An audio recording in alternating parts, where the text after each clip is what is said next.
शुभेच्छा. तुकाराम भाऊराव साठे भाऊ साठे त्यांची आज जयंती आहे.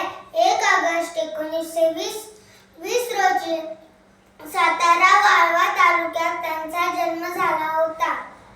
त्यांनी 35 कादंबऱ्या, 19 कथासंग्रह, 14 नाट्य आणि 19 पोवाडे रचले आहेत. मराठी समाजसुधारक, लेखक व कवी अशी त्यांची ओळख होती.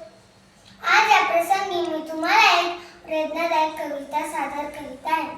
भयभीत न व्हावे तू नभाला भिडावे, भयभीत न व्हावे तू नभाला भिडावे, तू विजेता उद्याचा तू लढावे, तू विजेता उद्याचा तू लढावे, यश पुढ्यात दिसता ना हुरळून जावे, यश पुढ्यात दिसता ना हुरळून जावे, निधड्या छातीने तू यशाचे शिखर गाठावे, निधड्या छातीने तू यशाचे शिखर गाठावे, नशीब खुंटीला टांगावे, नशीब खुंटीला टांगावे, तुझ्या प्रयत्नांच्या पुढे नियतीला झुकवावे, तुझ्या प्रयत्नांच्या पुढे नियतीला झुकवावे, काटे कुठे वाटेवरी तुझ्या घालतील घाव, एका एका घावाला तू प्रत्युत्तर